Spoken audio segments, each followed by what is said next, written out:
Mario Escobar. El gobernador. Serie Apocalipsis 4. Copyright 2012 por Mario Escobar. Publicado en Nashville, Tennessee, Estados Unidos de América. Grupo Nelson, Incorporated es una subsidiaria que pertenece completamente a Thomas Nelson, Incorporated. Grupo Nelson es una marca registrada de Thomas Nelson, Incorporated. www.gruponelson.com. Todos los derechos reservados. Ninguna porción de este libro podrá ser reproducida, almacenada en algún sistema de recuperación, o transmitida en cualquier forma o por cualquier medio, mecánicos, fotocopias, grabación u otro, excepto por citas breves en revistas impresas, sin la autorización previa por escrito de la editorial. A menos que se indique lo contrario, todos los textos bíblicos han sido tomados de la Santa Biblia, versión Reina Valera 1960, copyright 1960 por Sociedades Bíblicas en América Latina, copyright renovado 1988 por Sociedades Bíblicas Unidas. Usados con permiso. Reina Valera 1960 marca registrada es una marca registrada de la American Bible Society y puede ser usada solamente bajo licencia. Nota de la editorial: esta novela es una obra de ficción. Los nombres, personajes, lugares o episodios son producto de la imaginación del autor y se usan ficticiamente. Todos los personajes son ficticios, cualquier parecido con personas vivas o muertas es pura coincidencia. Editora en jefe, Graciela Lely. Diseño, Grupo Nivel 1, Incorporated. ISBN, 978-1-60255-949-3. Amados, no creáis a todo espíritu, sino probad los espíritus si son de Dios, porque muchos falsos profetas han salido por el mundo. 1 Juan 4:1. Prólogo. La caravana del candidato se detuvo en Richmond, camino de Indianápolis. Llevaban más de un mes recorriendo decenas de ciudades, y los ánimos de los voluntarios y periodistas comenzaban a decaer. Una campaña electoral podía convertirse en algo parecido a un purgatorio cuando las cosas no iban bien en el país. Estados Unidos estaba atravesando la tercera recesión en 10 años, y la economía mundial no levantaba cabeza. El G8 se había reunido en varias ocasiones en los últimos meses, pero aún estaban lejos de coordinar sus esfuerzos para terminar de una vez por todas con la crisis. Susan Peterson tenía 25 años, y era la primera campaña electoral en la que intervenía. Hasta ese momento no se había metido en política por dos buenas razones: no había encontrado el candidato adecuado y no confiaba en que un hombre pudiera cambiar las cosas, pero cuando conoció a George Swift todo cambió por completo. El gobernador de Michigan era un hombre honesto, un gran comunicador y su porte le convertía en el hombre más atractivo de la política estadounidense. Su rival, Marco Tardelli, era un burócrata que llevaba instalado en Washington desde hacía 20 años y que pensaba que ahora era su momento, pero no transmitía la más mínima ilusión de cambio a pesar de su buena oratoria y presencia. Era de origen italiano, pero nacido en Nueva York. Susan bajó del autobús electoral y con el resto de sus compañeros se apresuró a tomar una habitación en un modesto motel a las afueras de la ciudad. El candidato también dormía en el mismo lugar, a pesar de la modestia de las instalaciones, y aquella era otra de las cosas que agradaba a Susan, la sencillez de Swift. Cuando la joven se tumbó sobre la cama de su habitación, notó que un profundo sueño la invadía. Ni siquiera se molestó en quitarse la ropa, estaba sencillamente agotada. 2 horas más tarde, muerta de hambre y con un fuerte dolor de cabeza, Susan salió de su cuarto, se acercó a las máquinas que había en el pasillo y se compró un refresco.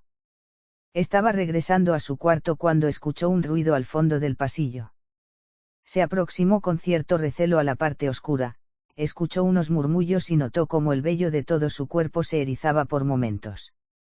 Entonces vio en el piso a un joven periodista. Le conocía muy bien, era uno de los más críticos con la campaña del candidato. Susan le observó unos segundos, parecía simplemente tumbado en el piso enmoquetado del motel, pero su mirada estaba completamente muerta. La joven se agachó y le tomó el pulso. Estaba muerto. Capítulo 1. La vida no había cambiado mucho en los últimos 5 años, aunque si se paraba a pensarlo detenidamente, las cosas eran muy distintas. Seguía viviendo sola, pero ya no en su querida Miami.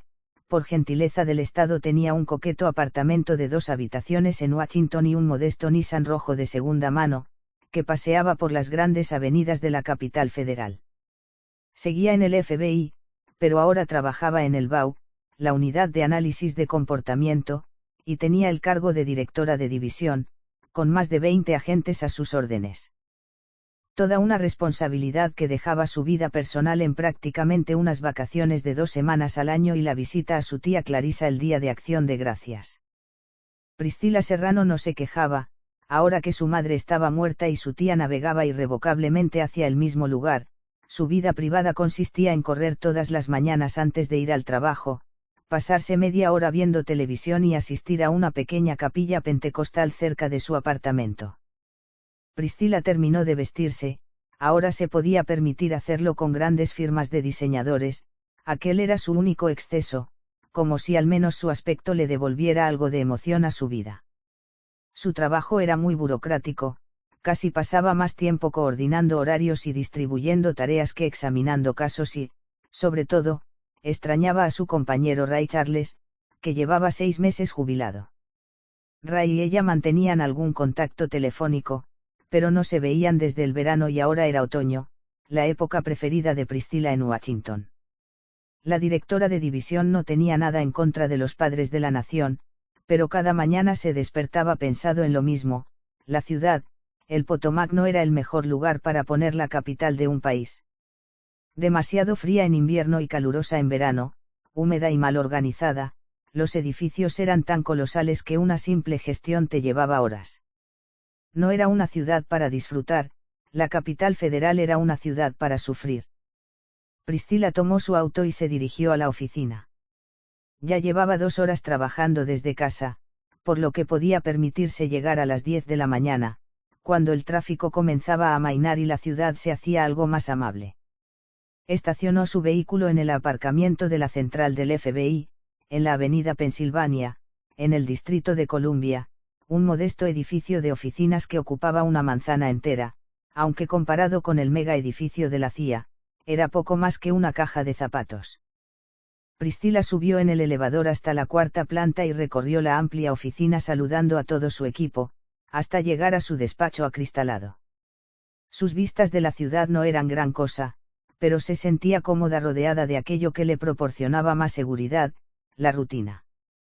Su asistente, Peter Porter, se asomó por el quicio de la puerta y su agradable sonrisa le alegró el día. Jefa, buenos días, creo que hoy será un día tranquilo. Cada vez que comentas algo parecido, entramos en crisis, bromeó Priscila. En serio, apenas ha habido un par de asesinatos especialmente violentos en el país, está claro que el verano se lleva la palma a la hora de crímenes salvajes y asesinos en serie, comentó Peter. Tienes razón, pero estamos en medio de una campaña electoral y eso atrae más a los psicópatas que la miel a un oso, dijo Priscila. Los 2 candidatos están protegidos y, por ahora, no ha habido incidentes a destacar. Lo único es la desgraciada muerte de ese joven periodista del Washington Post, August Alvee, comentó Peter. Pero la prensa le está dando mucho bombo, al ser uno de los suyos, dijo Priscila. No es mala suerte morir de sobredosis mientras estás haciendo el trabajo más importante de tu vida. Preguntó Peter. No, no es mala suerte. Son las consecuencias de consumir drogas. Mala suerte es caerse por unas escaleras y romperte la columna. Peter miró a su jefa.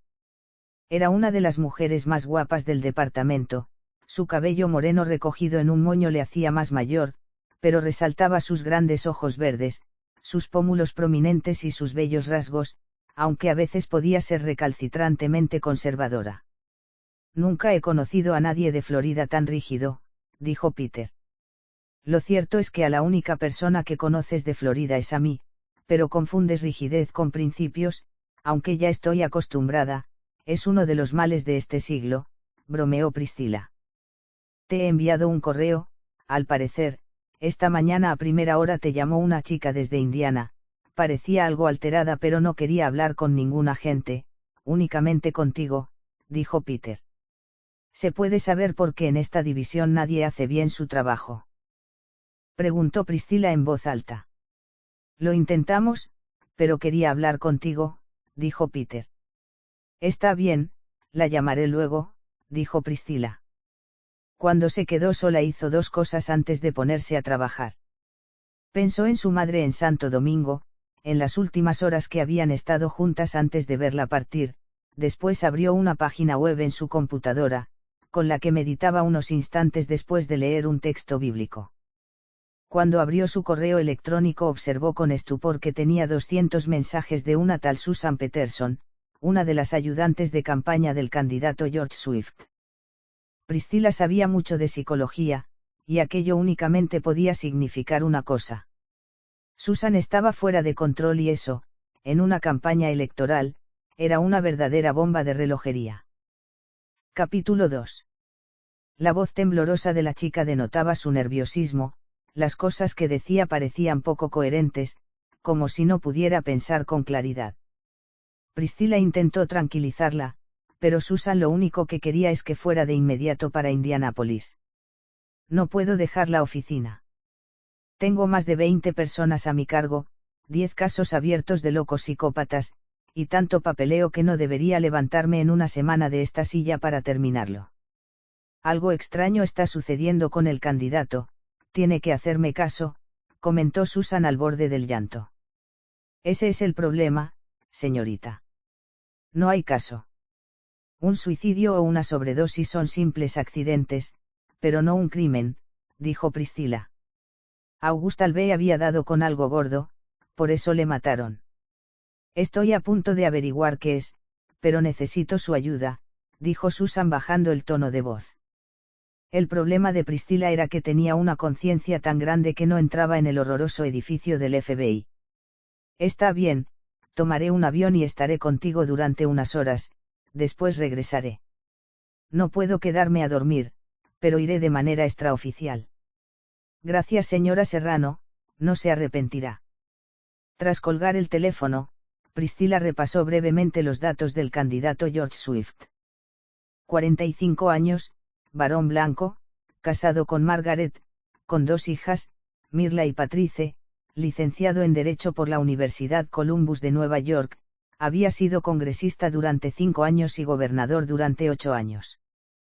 Toda una carrera meteórica para un joven de clase media, de una sencilla familia de Detroit, pero nada sucio o misterioso en su expediente.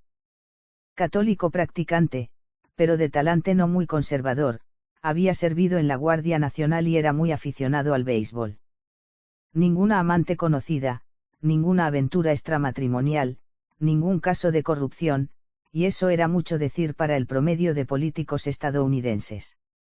El gobernador era muy dialogante, mantenía buena relación con los países árabes y Rusia, aunque su opinión sobre Israel le alejaba del electorado judío. Algunos le consideraban algo racista, por unas declaraciones contra la inmigración de orientales en el país y la dependencia del Estado de los negros, pero nada que fuera realmente radical. Después miró un rato el corto expediente de Susan Peterson, hija de una acaudalada familia de Chicago, estudiante de politología, especialista en ponerología política y episcopaliana no practicante. Por unos instantes se detuvo en el dato sobre su especialidad. En ese instante Priscilla recordó la desagradable conversación con el arzobispo de Boston, Samuel Lewis, sobre el gobierno de los psicópatas.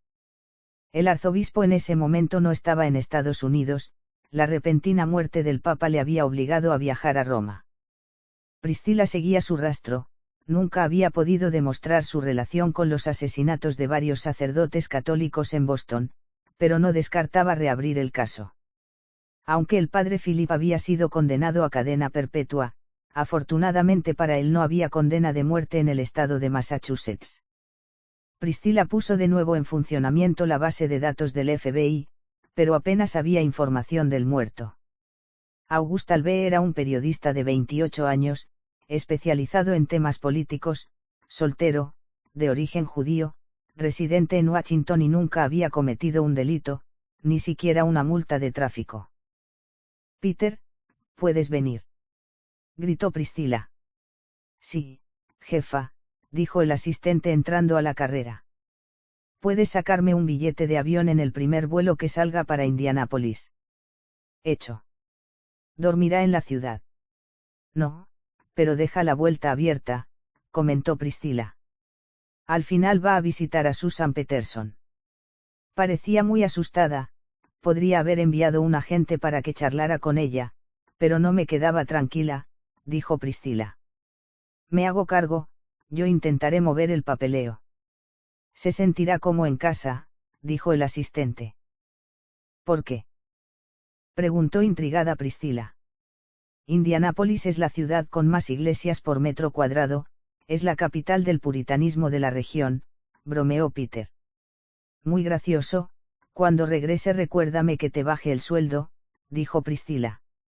Aquella mañana estaba perdida, y decidió regresar a casa para preparar una maleta.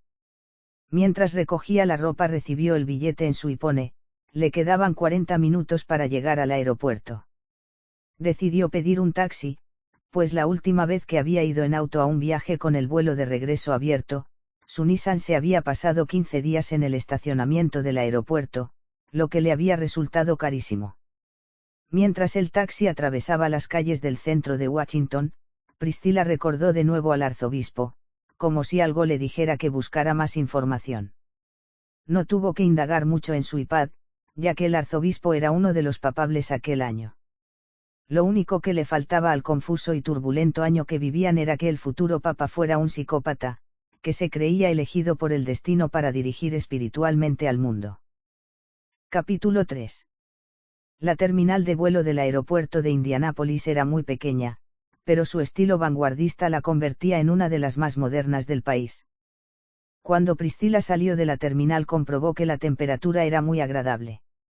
La gente caminaba despreocupada de un lado para el otro y los taxistas eran amables, todo un lujo en el mundo actual, pensó Priscilla mientras se dirigía hacia el Hotel Sheraton, el que usaba el candidato para sus 2 días de estancia en la ciudad. Priscilla dejó su pequeña maleta en consigna, después se dirigió a la redonda plaza en la que había uno de los pocos monumentos de la ciudad, el Monument Circle. Susan había quedado con ella en Chocolate Café, todo un acierto, ya que Priscilla era una verdadera devoradora de las dos cosas. El local tenía una agradable terraza que daba a la plaza. Priscilla escrutó brevemente a la gente sentada y enseguida supo quién era Susan. Una chica rubia de cabello rizado, con una minifalda vaquera que miraba incesantemente su teléfono, tal vez a la espera de recibir un mensaje suyo, ya que el avión se había retrasado un poco y llegaba 20 minutos tarde. Susan Peterson. Soy Priscilla Serrano, dijo extendiendo la mano para saludarla. Un placer, dijo la joven sin levantarse de la silla y estrechándole la mano. Bueno, disculpe la demora, el avión tardó en aterrizar, se disculpó Priscilla. No se preocupe, es la hora de cenar y tengo un rato libre. No sé por qué, pero la imaginaba mucho más mayor. Me suele pasar mucho. La mayoría de la gente cree que la directora de una división del FBI debe superar los 50 años, dijo Priscilla sonriente. Discúlpeme, dijo la joven ruborizándose. No se preocupe. Priscilla pidió un chocolate caliente. La temperatura era suave, pero sentadas en la calle y a la sombra, le apetecía tomar algo que le confortara. Siento haberla hecho venir hasta aquí. Lo cierto es que veía fantasmas donde nos lo sabía. El candidato George Swift es un buen hombre y estoy segura de que será un buen presidente, por eso llevo dedicando a esta campaña casi medio año, dijo la joven. La agente frunció el ceño. No podía creerse lo que aquella chica le estaba diciendo, ya que de alguna manera le estaba invitando a que se volviera por donde había venido. No me ha hecho tomar un vuelo de 2 horas para nada, ¿verdad?, preguntó Priscilla algo alterada. Me temo que sí. Cuando la llamé estaba muy nerviosa, pues la muerte de Auguste me había impactado mucho, fue apenas hace un día, muy cerca de aquí, en la ciudad de Richmond, dijo la joven. ¿Qué eran esas pruebas que estaba reuniendo? Me habló de algunas sospechas que tenía, dijo Priscilla, intentando hacer hablar a la joven. Sospechas infundadas, tonterías. Nada importante, le pido disculpas. Tengo que volver en un rato al hotel, el candidato da una rueda de prensa en media hora, se disculpó la joven. Priscila nunca se había encontrado un caso como aquel. La joven no parecía nerviosa, coaccionada, manipulada o bajo el efecto de una droga. Estaba diciendo la verdad. Me permite simplemente hacerle un par de preguntas sobre August y sobre su especialidad de la universidad. Si es breve, dijo la joven comenzando a ponerse nerviosa. Aquello era el colmo, la agente respiró hondo para no perder los estribos. August era un periodista del Washington Post, un periódico claramente contrario a la candidatura de George Swift. El periodista había escrito algunas crónicas despiadadas contra George Swift, sobre todo tras el atentado terrorista contra la mezquita de Al-Aqsa. El candidato se oponía a la nueva distribución de la explanada de las mezquitas.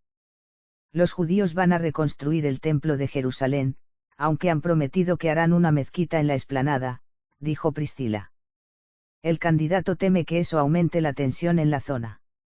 La mayoría de los países árabes han anunciado que atacarán a Israel si continúa con el proyecto, dijo Susan. Sí, pero Siria, Líbano, Jordania y el propio Egipto están muy débiles. Llevan décadas de gobiernos populistas que les han empobrecido y debilitado, dijo Priscila. Es cierto, pero los países del Golfo Pérsico se unirán a la coalición, dijo Susan. Lo dudo, a menos que Estados Unidos esté de acuerdo. No creo que Arabia Saudita luche hombro con Irán, dijo Priscila. Pero en la zona hay un aliado muy fuerte, dijo Susan. ¿Habla de Rusia?, preguntó Priscila. Exacto, comentó Susan. Aún así es dar la espalda a casi 80 años de políticas a favor del Estado de Israel, comentó Priscila. A veces las cosas cambian, dijo Susan. Priscila observó el rostro angelical del ayudante del candidato, pero notó que su sonrisa era solo una pose aprendida. Me tengo que ir, dijo la joven haciendo amago de levantarse. No he terminado todavía, dijo muy seria Priscila. La joven se sentó de nuevo, pero su cara perdió la tranquilidad que había intentado transmitir todo ese tiempo. No creo que importe la política internacional en un caso de sobredosis de drogas, dijo Susan. A no ser que el periodista descubriera algo que comprometiera al candidato, dijo Priscila. Pero August murió accidentalmente, comentó Susan. Por el momento, aún no he leído la autopsia, dijo Priscila. ¿Qué más quiere preguntarme?, dijo la joven. Estudió ponerología, ¿no es cierto? Sí, contestó la joven. ¿Por qué se especializó en esa materia?, preguntó Priscila. Me apasionaba la influencia de los líderes sobre las masas, su capacidad para transformar las conciencias, independientemente de que apruebe o condene su conducta, dijo Susan. ¿Sabe lo que supondría para un país el que se produjera una patocracia? ¿Cree que eso puede suceder en la actualidad?, preguntó Priscila. Ha sucedido constantemente, dijo la joven, naturalmente que puede volver a suceder. ¿Puede suceder en Estados Unidos?, preguntó Priscila. No, se necesita una población más dócil e inculta, comentó Susan. ¿Como la alemana de los años 30 del siglo XX?, preguntó Priscila. Bueno. ¿Qué descubrió, Susan? Nada, ya se lo he dicho. Simplemente estaba confundida, dijo la joven. Priscila se inclinó hacia la joven y le dijo en un susurro. ¿Desde dónde nos miran?, preguntó a la joven. Los ojos de Susan se humedecieron, pero no contestó a la pregunta. «Ave que se desharán de usted de todas maneras», dijo Priscila. «Ellos son mi familia, son todo para mí. No puedo traicionarles, a veces hay que hacer algunas cosas malas para conseguir un bien mayor», dijo la joven. «No son su familia, simplemente tiene que hacer lo que considera justo». «Mentir no ayudará a su candidato», comentó Priscila. «Me tengo que ir. Lamento haberle hecho perder el tiempo», dijo la joven. Mientras Susan recorría la plaza en dirección al hotel, Priscilla no dejó de pensar en lo que habían hablado. Si la joven consideraba al equipo del candidato su familia, era que algo no estaba funcionando bien. La joven estaba manipulada, pero al mismo tiempo tenía miedo de algo. Priscilla miró el horario de vuelos. El próximo no salía hasta las 10 de la noche, lo que le dejaba 2 horas de margen. Decidió visitar la ciudad antes de regresar a casa. Al menos aprovecharía en parte el viaje, se dijo mientras pagaba la cuenta y comenzaba a pasear por la plaza. Capítulo 4. Priscilla reconoció media hora más tarde que Indianápolis se recorría en menos de 2 horas. La tarde era muy agradable y el paseo relajante, sobre todo después de varios meses sin apenas descanso y con un horario interminable. Miró su correo en el teléfono, pero no tenía nada nuevo. Levantó la vista y observó el horrendo monumento a la guerra, no sabía de quién había salido la idea, pero la paz era la única digna de tener un monumento. Miró el periódico en su teléfono, nada importante, hasta que buscó en las noticias de última hora y encontró una noticia sorprendente: el cónclave elige como papa al cardenal Samuel Lewis, el más joven en la historia de la Iglesia Católica. Priscilla se quedó boquiabierta. Aquel hombre era el menos indicado para gobernar la iglesia más grande del mundo. Ella sabía bien cuál era su naturaleza. Se sentó en un banco y comenzó a leer todos los artículos relacionados con el nuevo papa.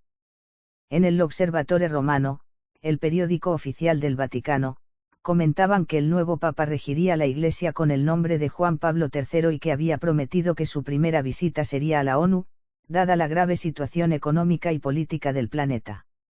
En el Le Figaro, reflejaban la nueva postura del Papa ante la construcción judía del Templo de Jerusalén y su oposición al establecimiento de Jerusalén como capital de Israel. Priscilla pasó más de media hora mirando noticias casi sin pestañear, hasta que el aviso del móvil le advirtió que tenía que regresar al hotel, tomar su equipaje y dirigirse al aeropuerto. La agente caminó con paso rápido hasta el Hotel Sheraton. Entró en el vestíbulo del hotel, y mientras esperaba a que le devolvieran su maleta, una fuerte explosión se escuchó en una de las salas laterales. Todo el hotel se sacudió y Priscilla se cayó al piso. Se puso en pie de un salto, tomó su arma y corrió hacia el humo, en medio de la confusión. Capítulo 5. Cuando Priscilla entró en el salón, el humo todavía era asfixiante. Se tiró al piso y reptó hasta la mesa. Allí estaba el candidato, con una pequeña herida en la cara, su jefe de prensa que parecía ileso, y media docena de periodistas tirados en el piso. Priscilla miró al lateral y vio los restos de una mochila y el cuerpo destrozado de una mujer. El humo comenzó a salir por el ventanal roto, pero la multitud, que en un primer momento había huido despavorida, comenzó a agolparse delante del ventanal. Priscilla se puso en pie y pidió a la gente que se apartara. Después ordenó a 2 de los guardaespaldas que controlaran a la multitud, mientras ella se acercaba al gobernador. ¿Se encuentra bien, señor?, preguntó la agente. Sí, pero ¿quién es usted?, comentó el candidato todavía conmocionado por la explosión. Mi nombre es Priscilla Serrano, directora de división del FBI. Tenemos que salir de aquí para ir a un lugar más seguro. ¿Puede caminar? Sí, dijo el candidato poniéndose en pie. Salieron por el vestíbulo y con 2 escoltas llegaron hasta el garaje, tomaron el auto oficial y Priscilla les pidió que se dirigieran al centro del FBI en la ciudad. No creo que sea necesario, mañana tengo que partir hacia Kansas City, dijo el candidato. Primero tendrá que pasar un chequeo médico. Los médicos del FBI son de los mejores del mundo, y después le haremos unas preguntas y podrá irse, dijo Priscilla. ¿Sabe con quién está hablando?, refunfuñó el candidato. Sí, señor. Con George Swift, candidato a la presidencia de Estados Unidos, contestó Priscilla. Seguirá el protocolo de seguridad. Estoy aquí para entonces. Entonces protegerle, a no ser que no quiera llegar a las elecciones, dijo la agente. El candidato miró a su jefe de campaña y este ratificó con la cabeza los comentarios de Priscilla. Capítulo 6. La nueva sede del FBI en Indianápolis era un gran edificio nuevo cerca del aeropuerto.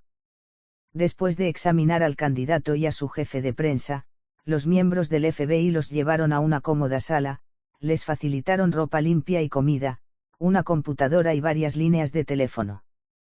Había que tranquilizar a mucha gente. A la familia del candidato, al presidente de Estados Unidos, al otro candidato y a la opinión pública. La agencia invitó a un par de fotógrafos a que difundieran imágenes del candidato ileso. Tras dar carnaza al circo mediático, Priscilla acudió a la sala con el jefe de la agencia en la ciudad, Clark Perretti. Nos sentamos aquí, si no les importa, dijo Priscilla, señalando una mesa redonda con 4 sillas. El candidato se sentó enfrente de la agente y el jefe de prensa a su derecha. Serán unas preguntas rápidas, dijo Priscilla. Adelante, quiero reunirme con mi familia cuanto antes, dijo el candidato. ¿Podría describirnos lo que sucedió en la sala, señor Swift? Preguntó Priscilla.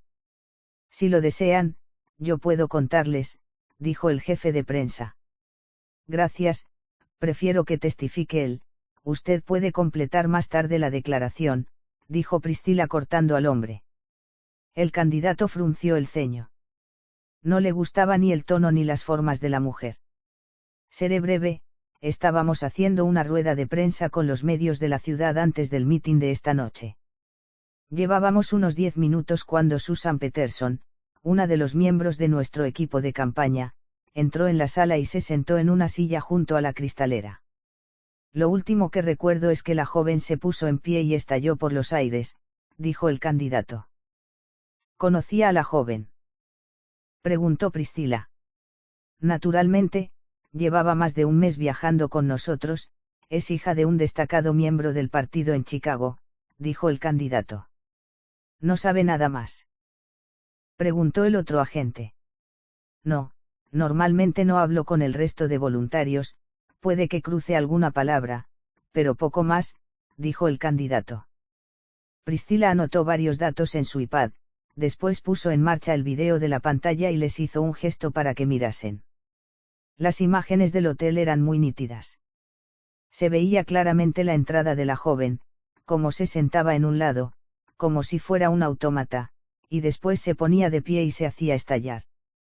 Es horrible, dijo el candidato, apartando la vista. El cuerpo de la joven ha quedado totalmente mutilado, dijo Priscilla. Era una maldita terrorista, dijo el jefe de campaña. Eso está por determinar, dijo el agente. Pero, si tienen un video en el que se ve claramente.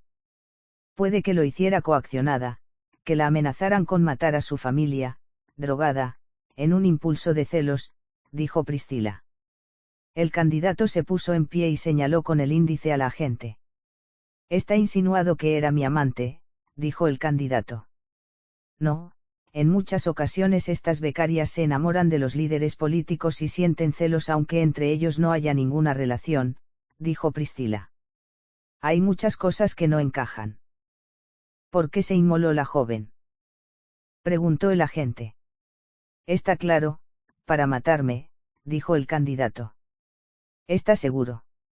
Entonces, ¿por qué se colocó en un lugar tan apartado? La explosión apenas le arañó la cara, dijo el agente. Era una chica inexperta, comentó el jefe de prensa. Priscilla tomó de nuevo el iPad y comenzó a escribir. ¿Qué hacía usted en el hotel?, preguntó el candidato. Un viaje de vacaciones, dijo Priscilla. ¿En estas fechas?, preguntó el candidato. Yo soy la que hago las preguntas. Sí, señorita, pero su tiempo ha terminado, dijo el candidato. Me temo que no. El director general del FBI me ha asignado para protegerle en lo que resta de campaña, dijo Priscilla. Eso es imposible, dijo el candidato. Es por su seguridad, le prometo que estaré en un segundo plano, ni siquiera sabrá que estoy en su caravana. El jefe de prensa le dijo algo al oído al candidato, él asintió con la cabeza y con cara de resignación le dijo. Está bien, pues ya tiene su primera misión. Tenemos que estar en el meeting dentro de media hora y está al otro extremo de la ciudad. Eso no es problema, señor Swift. Priscilla se llevó al candidato y a su jefe de prensa a la azotea del edificio. Les esperaba un helicóptero de la agencia. En cuanto subieron, el aparato despegó y se dirigió al Victory Field, el estadio de béisbol de la ciudad. Mientras el helicóptero descendía en mitad de la pista, Priscilla miraba a la multitud enfervorecida.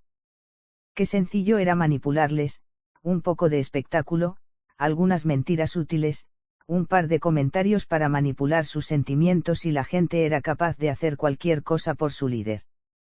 Sintió un escalofrío, sabía que se había metido en la guarida del lobo, pero aquel lugar era el único seguro para descubrir toda la verdad. Capítulo 7. El candidato se acercó y subió al estrado justamente después de que le presentara el alcalde de la ciudad. Llevaba un traje negro impecable, una corbata roja y una sencilla camisa blanca. Su porte era imponente, era el candidato a la presidencia más elegante y atractivo desde Kennedy. Se paró delante del estrado, lanzó una mirada larga a la multitud, como si pudiera ver a todos y cada uno de los miles de rostros que le escrutaban. Después, con una voz suave pero firme dijo: Esta noche he vuelto a nacer. Los aplausos inundaron el estadio, la gente estaba enfervorecida, casi alocada, mientras que el candidato se limitaba a sonreírles. Su dentadura perfecta brillaba en las dos pantallas gigantes. La providencia sabe que tengo una misión que cumplir. El mundo pasa horas difíciles. Hemos hecho daño al planeta, contaminando y sobreexplotando nuestros recursos, hemos permitido que millones de hermanos nuestros murieran de hambre, hemos promovido guerras y violencia, hemos permitido que los avariciosos heredaran la tierra, que la codicia campara a sus anchas, mientras los que debíamos frenar todo esto mirábamos hacia otro lado, pero todo eso se terminó. La multitud volvió a gritar el nombre del candidato mientras movían las pancartas, las manos en señal de victoria y las banderitas. No podrán impedir que mis pies entren en el sagrado templo del Congreso, para proclamar a la nación entera que ha comenzado una nueva era. No me detendrán las bombas ni las amenazas, tampoco aquellos que en nombre de la moral quieren atar a otros a sus costumbres. Soy libre, llevo en mi mano las cadenas rotas del conformismo, no tengo facturas que pagar cuando llegue a la Casa Blanca. Ustedes, la buena gente de Indianápolis, unidos al grito desesperado de millones de norteamericanos que no tienen un trabajo, un hogar al que volver para refugiarse de la fría noche, a los que lo han perdido todo en el juego de intereses de la economía financiera, son los que me llevarán a ocupar el más alto cargo de la nación. La gente parecía entrar en éxtasis, mientras Priscilla permanecía de pie, delante de la plataforma y por debajo del candidato. Los problemas de este mundo no se solucionan únicamente en casa. Estados Unidos está llamado a liderar el mundo. Cuando no lo hemos hecho, el caos se ha apoderado de las naciones. Países con gobernantes populistas, viejas potencias con la mente en su pasado glorioso, una Europa agotada y sin ideas. Nosotros somos la única esperanza para el mundo. Si llego a ser presidente de este bello país, caminaremos unidos a las naciones libres, por el sendero de la paz hasta una unión fuerte, que favorezca a todos los países y que termine con los abusos de los mercados financieros. Cada palabra golpeaba la mente de la multitud como si de un gigantesco martillo se tratara, cincelando su pensamiento hasta transformarlo por completo. La propia Priscilla se encontraba extasiada escuchándole, no podía evitar que sus palabras le emocionaran y le devolvieran la fe en la raza humana. Ya no hay fronteras, no hay razas ni culturas. Toda la tierra unida bajo el mismo grito: libertad, libertad, libertad, gritó el candidato con fuerza. Su mujer e hija se acercaron al estrado, le abrazaron y comenzaron a saludar a la gente. Saltaron confetis y cintas de colores, mientras sonaba la música. El público había llegado al éxtasis y Priscilla miraba atónita al gentío que de pie no paraba de aplaudir y gritar el nombre del candidato. Capítulo 8. Priscilla no podía dormir. Estaba alojada en el hotel del candidato, a un par de puertas de su habitación, se sentía agotada, pero su mente no dejaba de dar vueltas a la conversación con Susan, al interrogatorio en la sede del FBI y al discurso de Swift. Buscó en su iPad el libro de Lobachevsky, Ponerología política, pero no lo encontró. Nadie lo había reeditado desde hacía años y estaba agotado. Buscó por la internet hasta que encontró una página web donde podía leerse el libro gratuitamente. El libro comenzaba con una de las citas del propio Lobachevsky. La experiencia ha enseñado al autor que el mal es similar en naturaleza a la enfermedad, aunque posiblemente más complejo y elusivo para nuestro entendimiento. Su génesis revela muchos factores patológicos, especialmente psicopatológicos, en carácter, cuya esencia, la medicina y la psicología ya han estudiado. Una comprensión de la esencia y el génesis del mal generalmente usa información de biología, medicina y psicología. Solamente una reflexión filosófica es insuficiente. Después, el autor describía psicopatía y cómo se manifestaba en los individuos, pero lo que más le interesó a Priscilla fue cuando el libro se centró en la influencia que tenían esos psicópatas líderes entre la población y sobre todo su facilidad de palabra. Priscilla subrayó en el texto esta característica. Los psicópatas son encantadores y articulados conversadores. Ellos son expertos en contar historias inverosímiles pero convincentes acerca de ellos mismos, y a menudo procuran aparecer bien versados en cualquier número de temas, usando lenguaje técnico que engaña a la mayoría de los laicos, pero no a un experto. Para observadores experimentados, las dramáticas exhibiciones parecen demasiado pulidas y superficiales, como si el psicópata estuviera simplemente leyendo las líneas de un escrito. Priscilla se preguntó si el candidato tenía algunas de las características de estos psicópatas. En primer lugar, pensó en si el candidato tenía un carácter hechizante. Sin duda lo tenía. La otra característica era si era extremadamente rígido en sus creencias, eso no lo podía asegurar, pero sin duda en los próximos días lo descubriría. En tercer lugar, algún daño cerebral. Para averiguar eso tendría que hacerse con algún informe médico del candidato. De hecho, podía pedir el informe médico que le acababa de hacer el FBI. Por último, quería indagar en la historia de su familia, para averiguar cómo había sido su educación. Priscilla trató de recordar la reacción del candidato ante las imágenes de la explosión. Había expresado horror al ver la muerte de su colaboradora, pero su cuerpo no había mostrado ninguna emoción. Además de estudiar al candidato, Priscilla quería registrar todas las pertenencias de la joven. Su habitación estaba precintada y ella se había hecho con una copia de su disco duro. Aunque lo que realmente necesitaba era apoyo desde fuera de la caravana de la convención. Miró la hora en su reloj, eran las 10:30 de la noche, algo tarde, pero esperaba que su amigo Ray siguiera despierto. Marcó el teléfono y esperó.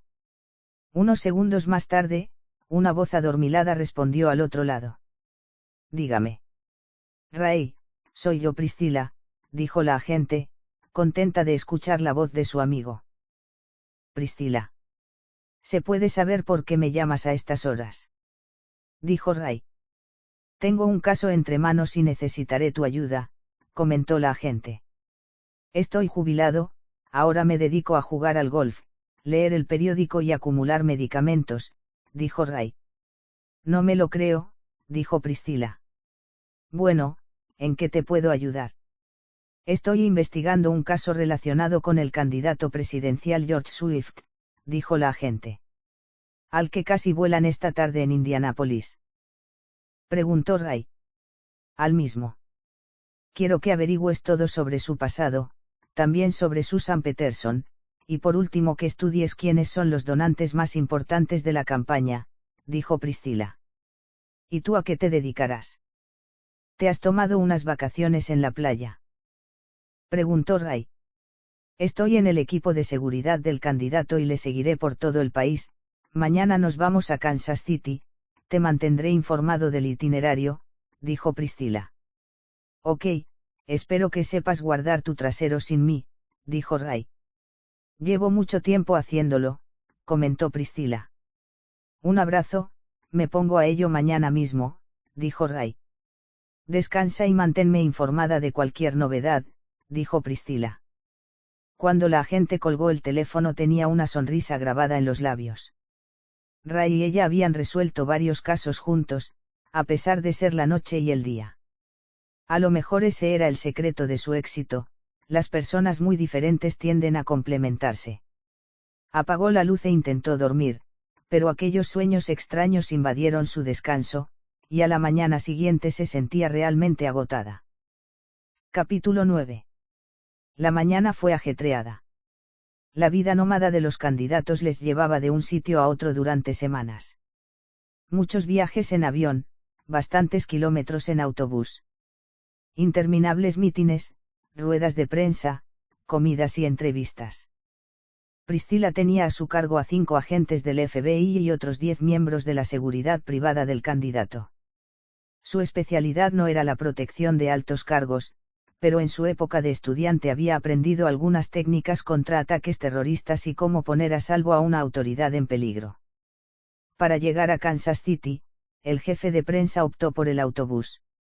Indianápolis no estaba muy lejos de Kansas, y el autobús era un reclamo perfecto para que en el itinerario miles de personas vieran pasar al candidato. La ruta a seguir sería Springfield, St. Louis, Columbia y Kansas City, 2 días de viaje con muchas paradas. Priscilla se sentó a 2 filas del candidato. En esta ocasión su familia no viajaba con él, se uniría a la campaña en Kansas City en vuelo directo. No era sencillo hacer vida familiar en plena campaña, y las hijas del candidato no podían perder tantos días de escuela. Mientras Priscilla miraba el paisaje, no dejaba de pensar en el caso. Había recibido algunos datos del laboratorio, restos de Susan, el tipo de explosivos, lista de sospechosos terroristas en la zona e incluso varias reivindicaciones del atentado por parte de movimientos extremistas. Priscilla conectó el iPad y decidió comenzar por la autopsia de Susan. El informe era muy confuso, la explosión había destrozado buena parte del cuerpo, pero habían logrado encontrar 2 cosas muy interesantes. La primera, restos de droga en el organismo, eso demostraba en parte que la joven no había actuado en sus cabales. La segunda cosa era que Susan estaba embarazada. Priscilla no se extrañó de ninguna de las 2 cosas, como si en su fuero interno las intuyera. El informe de los explosivos sembraba más dudas que las que aclaraba. Al parecer se trataba de un explosivo militar denominado RDX, pero a pesar de la gran capacidad destructiva de este explosivo, la cantidad utilizada fue claramente insuficiente para destruir toda la sala. Los restos de la bomba eran demasiado complejos para que los hubiera fabricado Susan por sí misma. ¿Quién le había facilitado entonces el explosivo? En cuanto a las organizaciones extremistas que habían reivindicado el atentado, ninguna era capaz de organizar algo así, y lo único que buscaban era publicidad gratuita. Los informes sembraban más dudas que pistas sobre el misterioso atentado, pensó Priscilla. La agente decidió cerrar los informes, ponerse un poco de música y dormir un poco, pues tenía que recuperar algo del sueño perdido, pero antes de que pudiera dormirse por completo, se acercó a ella el jefe de prensa. El hombre de mediana edad estaba muy grueso, había perdido gran parte de su cabello rubio y fino, pero conservaba una cara infantil. Se llamaba Terry Fleischer. No se había mostrado muy agradable hasta el momento, pero en las últimas horas se había esforzado en parecerlo. ¿Cómo va la investigación?, preguntó Terry. No puedo hablar de ella, ya sabe. Era broma. Lo único que quiero que sepa es que el candidato y todo el equipo la apoyará en lo que necesite. Disculpe nuestro comportamiento de ayer, pero estábamos muy tensos y nerviosos. No se producía un atentado de este tipo desde el que sufrió Ronald Reagan, dijo Terry. Me hago cargo, dijo Priscilla. Tendremos que trabajar juntos y coordinarnos. ¿Ha recibido los horarios y visitas de los 2 próximos días? Sí, pero quería comentarle varias cosas, dijo Priscilla. Terry se recostó más en el respaldo del asiento, y su enorme barriga salió a flote como una ballena del agua. Usted dirá. En varios actos se expone mucho la seguridad del candidato. Puede que Susan actuara sola, pero hay riesgos de que vuelvan a intentarlo, dijo Priscilla. ¿Usted cree? Yo lo veo improbable. Simplemente fue un arranque de celos, profesionales me refiero. Tal vez una decepción política, con los jóvenes pasa constantemente. Creen que esto un trabajo bello y noble, pero no lo es, dijo Terry. Priscilla miró detenidamente al hombre. Su cara tenía un color cetrino, los ojos pequeños y azules estaban hundidos debajo de dos espesas ojeras. Parecía realmente agotado. Debería ser bello y noble, dijo Priscilla. Lo malo en esta vida es que siempre hay una gran distancia entre el debería ser y el ser, dijo Terry. Susan no pudo actuar sola. No creo que fuera capaz de fabricar un explosivo como ese, dijo Priscilla, volviendo al tema. Nunca se conocen todas las capacidades de una estudiante universitaria, bromeó Terry. ¿Con quién se relacionaba Susan?, preguntó Priscilla. No me fijaba mucho en ella. Puede que con las otras chicas, ya sabe. Suelen hacer una piña. Entiendo. Pero, nunca la vio más tiempo con nadie en especial. Priscilla pensaba que el jefe de campaña no estaba siendo sincero, algo por otro lado muy común en los políticos. Mi trabajo es que George Swift llegue a la presidencia de Estados Unidos, todo lo demás no me importa. Ocúpese usted de la seguridad, dijo Terry. ¿Qué piensa usted del candidato?, preguntó Priscilla. A nadie le preocupa lo que piense el jefe de campaña del candidato, dijo Terry. A mí sí me importa, dijo Priscilla sonriente. Para mí es el mejor candidato de este año, el hombre que puede cambiar al país en un momento tan difícil como este, el resto me es indiferente.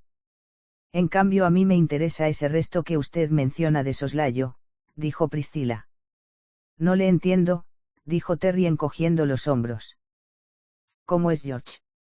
Me refiero como hombre, como padre y como persona, dijo Priscilla. Un hombre corriente. Priscilla notaba las evasivas del jefe de prensa, pero no quería darse por vencida.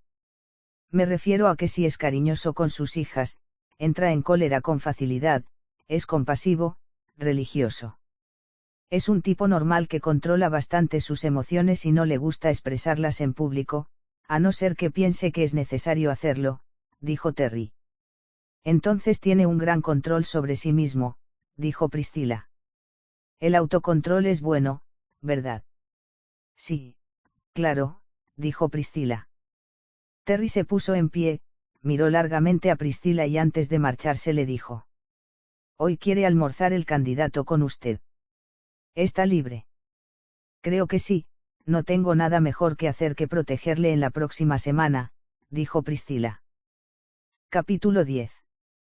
La llegada a Springfield fue un verdadero baño de masas.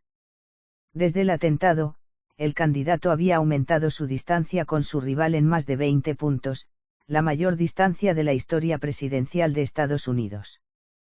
Todos recibían al candidato como un héroe y creían que lo que le había salvado de la explosión era una especie de milagro.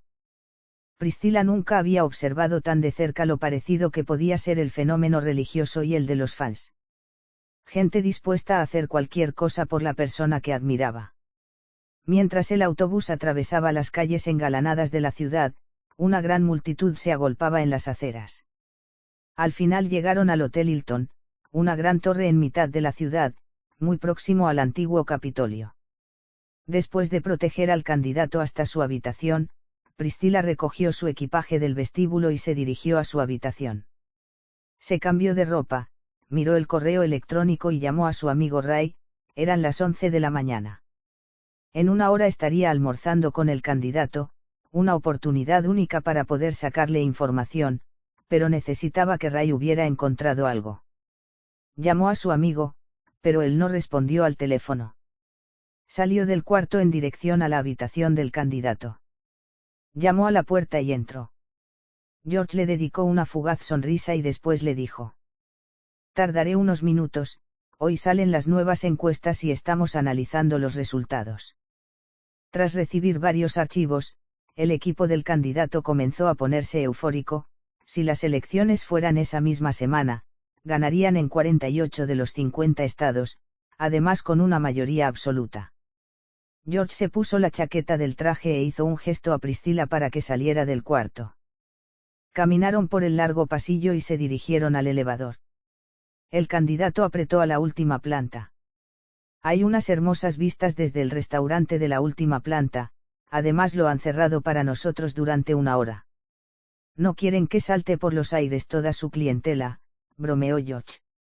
Nunca he comido en un restaurante solo para mí, me imagino que es uno de los privilegios de ser alguien importante. No me considero alguien importante, soy un servidor del pueblo, dijo George. Priscilla frunció el ceño, eso era exactamente lo que no le gustaba de los políticos, su incapacidad para ser sinceros. Normalmente les gustaba hablar con eufemismos o palabras grandilocuentes. Conmigo puede relajarse, yo no soy una votante, bromeó Priscilla. Todos somos votantes, dijo George sonriente. Les sentaron en una de las ventanas junto a las vidrieras. Illinois era un estado agrícola, por eso lo que se veía eran cientos de campos a la espera de ser cultivados y algunos pequeños bosques. El hombre había domesticado la tierra hasta el punto de convertirla en una esclava de sus caprichos y necesidades. ¿Cómo va su primer día como supervisora de seguridad?, preguntó el candidato. Muy bien, aunque si le soy sincera, no sé cómo aguantan tantos viajes, hoteles y charlas, dijo Priscilla. Uno se acostumbra, contestó el candidato sonriente. ¿Cómo empezó en política?, preguntó Priscilla. El candidato la miró sorprendido, como si nunca se hubiera detenido a pensarlo realmente. Imagino que la vida se va abriendo camino y te lleva en la dirección adecuada. Yo estudié Derecho, pensaba abrir un bufete en Nueva York, pero entonces recibí la invitación de un amigo de la familia. Le conozco desde que era niño, Sam Black, es un amigo de mi madre, de la universidad, creo. ¿Su madre estudió en la universidad?, preguntó Priscilla. Empezó también Derecho, pero me tuvo a mí y dejó los estudios, dijo George. ¿Y su padre? El candidato agachó la cabeza, parecía que algunos malos recuerdos afloraban a su mente, aunque él intentaba no apagar nunca su encantadora sonrisa. Murió en Vietnam, por eso creo que evito siempre la guerra. Creo en una máxima, gobernemos gracias al amor y no gracias a la bayoneta. ¿De quién es la cita? Creo que de un poeta ruso, contestó el candidato. Una mujer viuda lo debió de pasar mal a la hora de sacar adelante a un hijo tan pequeño, dijo Priscilla. Por eso nos ayudó tanto Sam, ha sido como un padre para mí, dijo George. Me suena el nombre, Sam Black, ¿verdad? Sí, es uno de los hombres más ricos del país. Se unirá a nosotros en Kansas City, comentó el candidato. Priscilla comió con verdadero apetito el primer plato, le pasaba siempre que estaba nerviosa. Aquel hombre le alteraba, no parecía encontrarle ningún fallo y eso es inquietante para una persona dedicada a descubrir los fallos en los demás. La gente sabía que esa era precisamente la cualidad de algunos psicópatas. Además, los psicópatas más inteligentes podían mostrarse muy normales la mayoría del tiempo. La única manera de comprobar si se trataba realmente de un psicópata era produciéndole un estado alto de estrés. ¿Tenía una relación con Susan?, preguntó Priscilla de repente. El candidato no mostró ninguna sorpresa en su rostro, incluso sonrió levemente, como un niño al que acabaran de atrapar en una mentira. Tengo pinta de seducir a jovencitas. Sí, es un hombre atractivo, con mucho poder, inteligente. No es normal que Susan se encandilara con usted. No entiendo mucho lo que pasa por la mente de una jovencita, pero no puedo evitar que nadie se encapriche conmigo, dijo George. Pero sí puede evitar dejarla embarazada, dijo Priscilla, midiendo exactamente la intensidad de su golpe. George la miró molesto. Aquella era una acusación muy grave. ¿Susan estaba embarazada?, preguntó el candidato. Sí, de 2 meses, dijo Priscilla. No sabía nada. Ya le dije que apenas cruzábamos palabra. En nuestra rutina, ya lo habrá comprobado por usted misma, el jefe de prensa es el que se reúne con los colaboradores, yo les veo por la tarde un rato en grupo y les animo a continuar. Esa es toda mi relación con ellos, dijo George. ¿Está seguro?, preguntó Priscilla. Claro que lo estoy. Soy un hombre felizmente casado con 2 niñas, no necesito una aventura. Mi vida está repleta de emociones y pasión, comentó George. El candidato había superado la prueba, aunque aquello no demostraba nada. Un psicópata podía aguantar en ocasiones el estrés y lo que esperaba conseguir más adelante era más importante que dejar escapar toda su ira y su rabia. El profesor Kraepelin clasificó a los psicópatas en 7 grupos: el tipo antisocial, el excéntrico, el impulsivo, el pendenciero, el inestable, el excitable, el tramposo y el mentiroso. Sin duda, George encajaba mejor en el último modelo. Tenemos que terminar, dijo el candidato, tengo un par de entrevistas antes del mitin de esta noche. Claro, dijo Priscilla comiendo más deprisa. Espero que en estos días me conozca mejor, noto cierta hostilidad hacia mí, comentó George. No tengo ninguna hostilidad, simplemente hago mi trabajo. Quiero protegerle, señor Swift, y para poder hacerlo debo conocer la verdad. No entro a juzgarle moralmente. Soy un agente del FBI e intento explicar que llevó a Susan, una de sus colaboradoras, a atentar contra usted.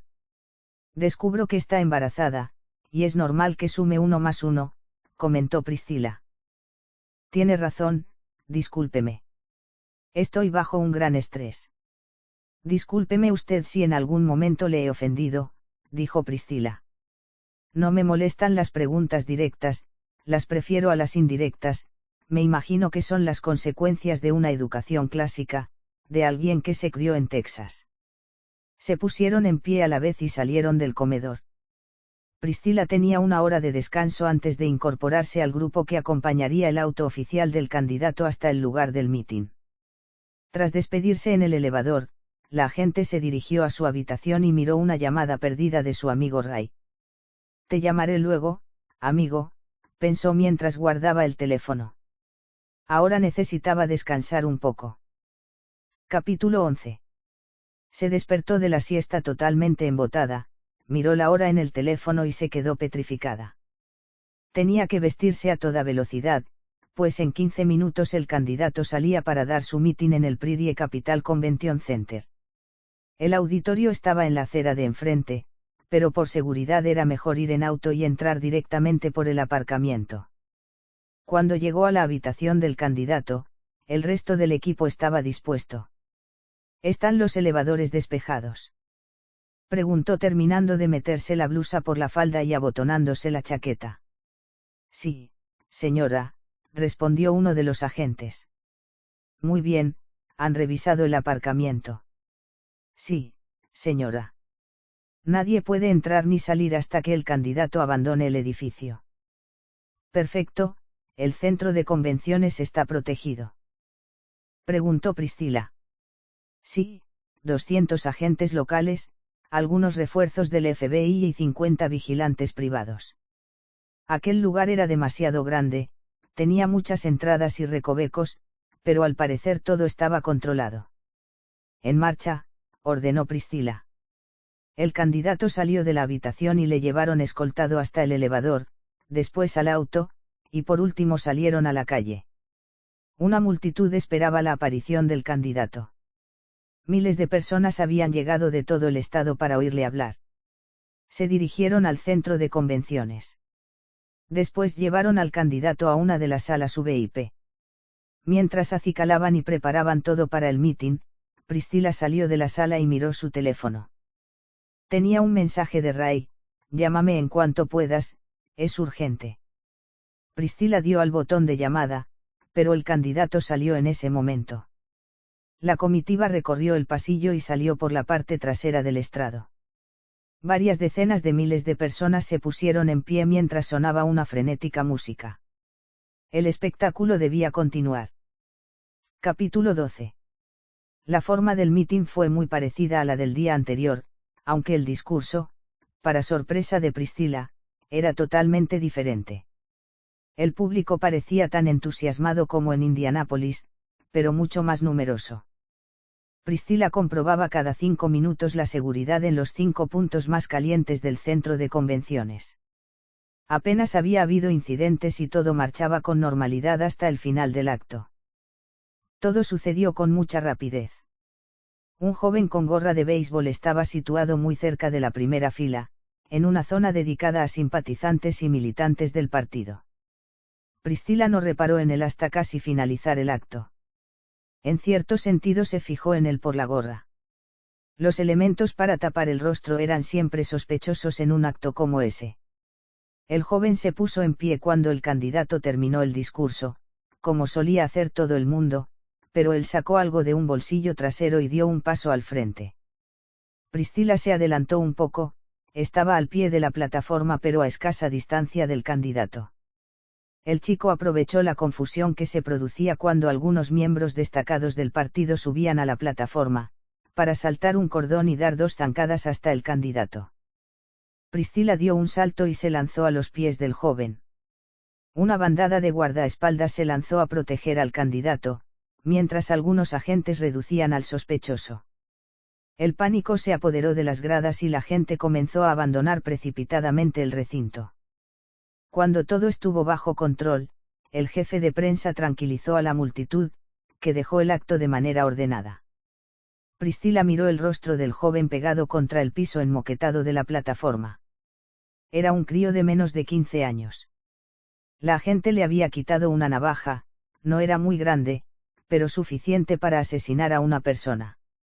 El joven se echó a llorar y Priscila ordenó que le llevaran a una sala.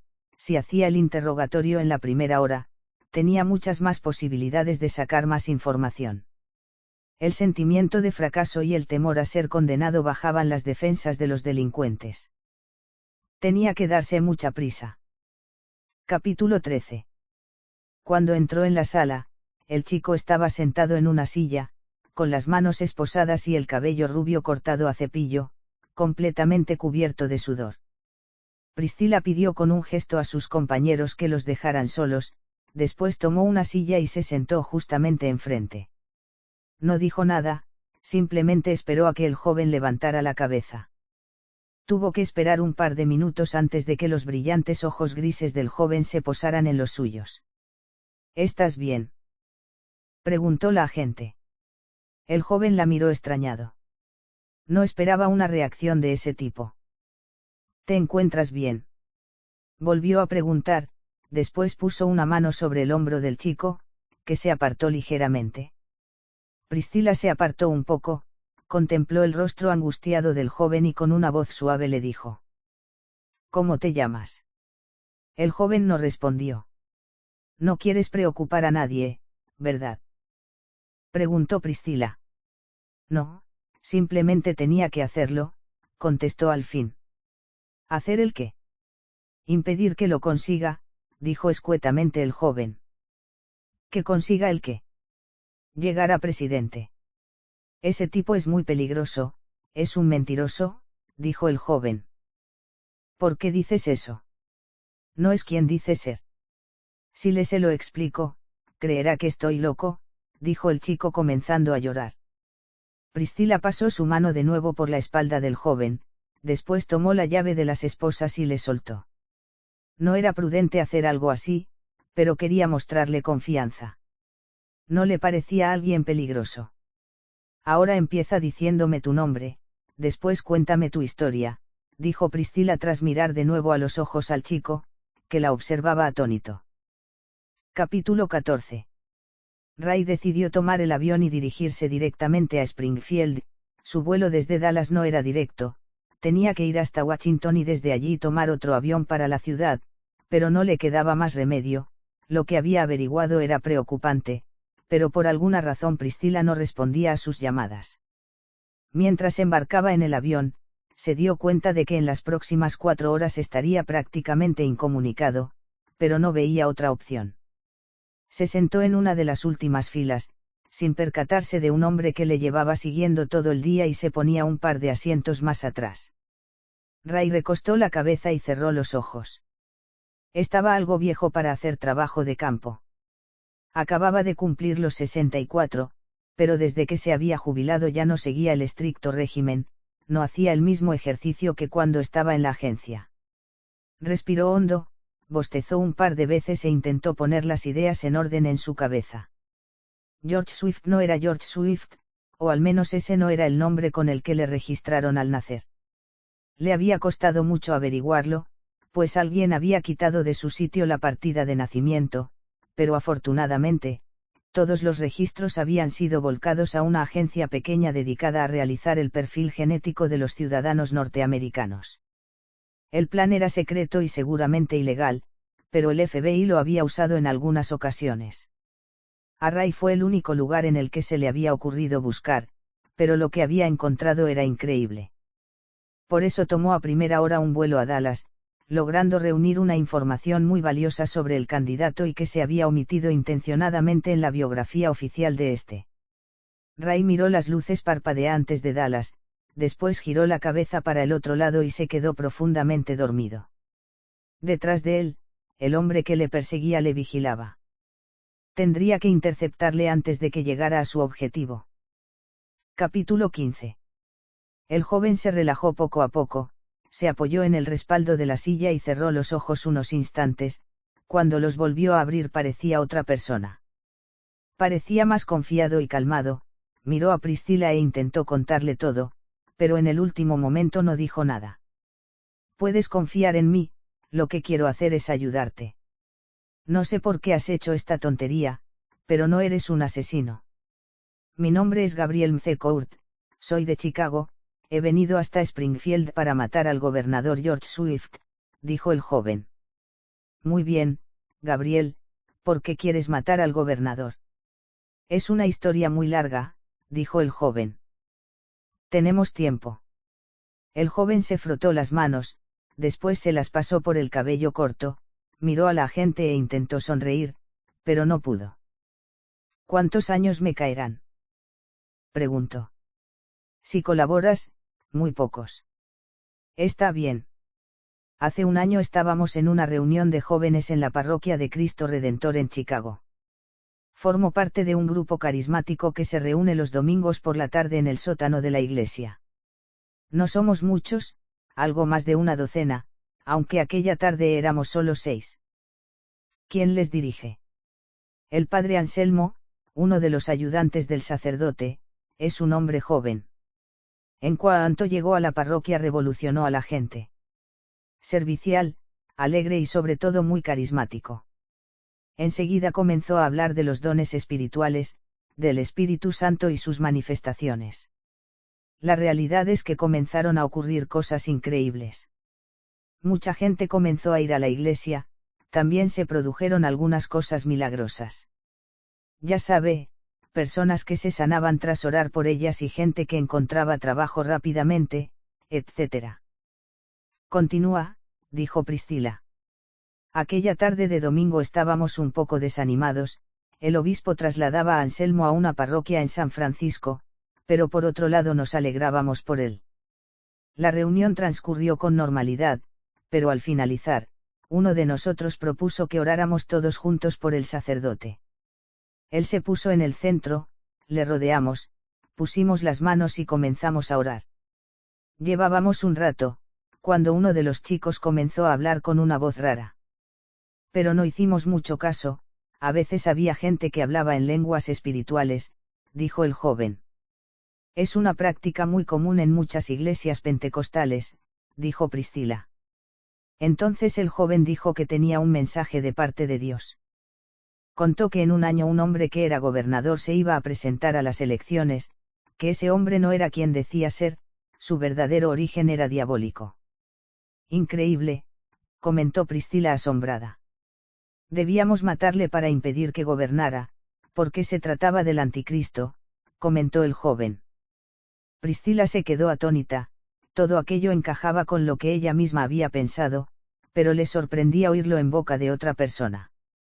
Aquella voz nos pidió que nos comprometiéramos a eliminarlo. Los 6 nos juramentamos a hacerlo, incluido el padre Anselmo, dijo el joven. ¿Quiénes eran los 6? Preguntó Priscilla.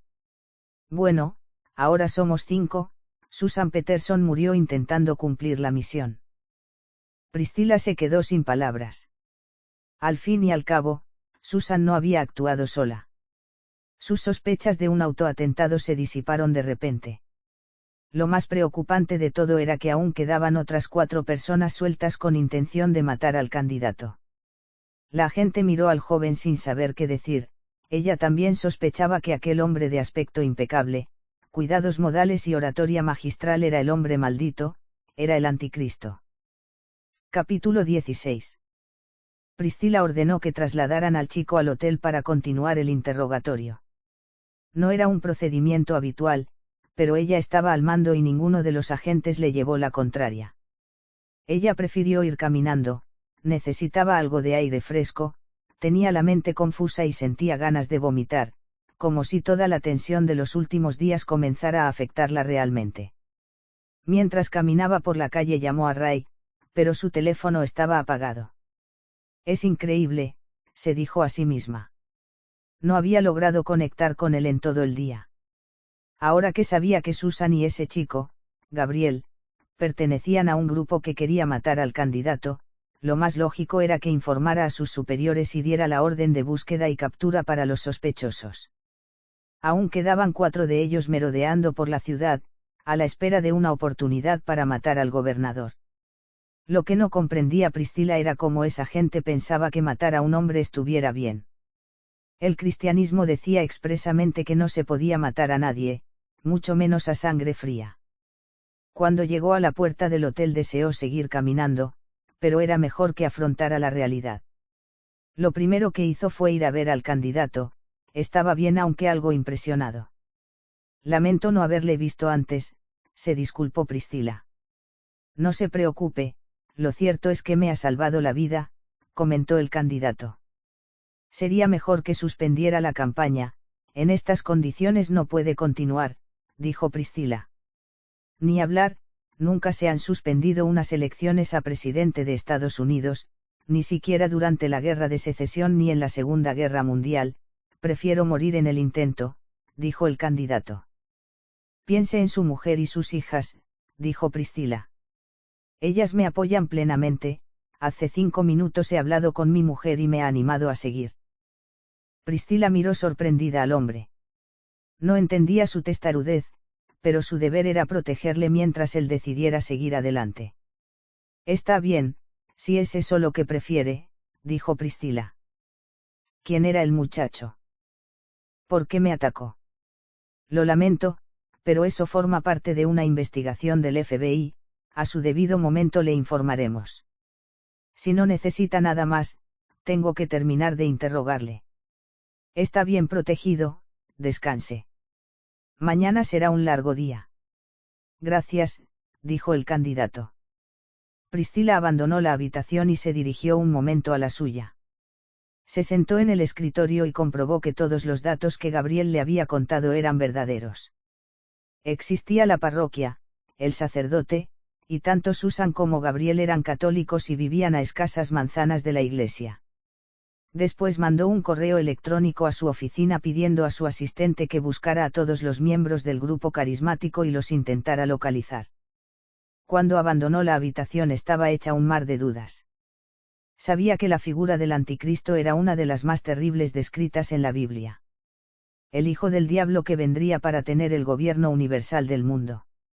Ella creía en el cumplimiento de esas profecías, pero le costaba creer que el anticristo estuviera a 2 habitaciones de su cuarto y que ella pudiera detenerlo con un simple disparo.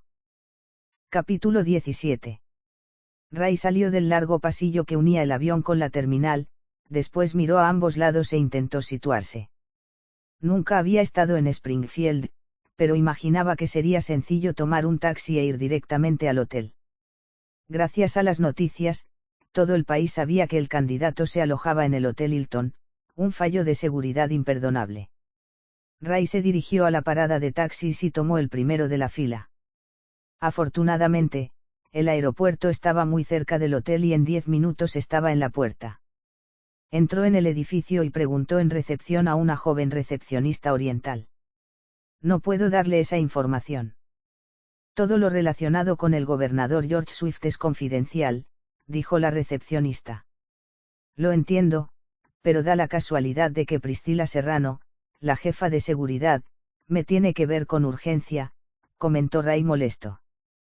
Llámela por teléfono, dijo la recepcionista. No contesta, ¿puede al menos llamarla a su habitación? Preguntó Ray desesperado. Espere un momento, dijo la recepcionista descolgando el teléfono.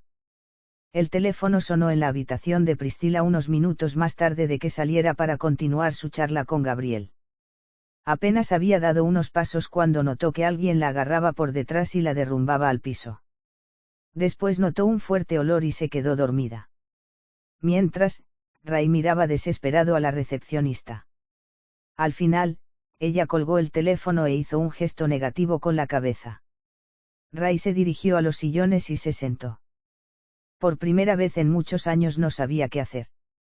Respiró hondo tratando de tranquilizarse, después tomó su teléfono y volvió a mandarle un mensaje, diciéndole que estaba en el hotel y la esperaba en el vestíbulo, pero todos sus intentos eran inútiles.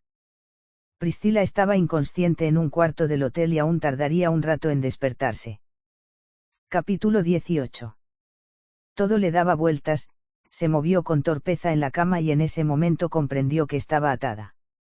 Abrió los ojos e intentó hablar, pero una mordaza le tapaba la boca. En la habitación había 3 jóvenes y un hombre algo más mayor dándole la espalda, parecían mirar algo, pero desde donde ella estaba no podía verlo.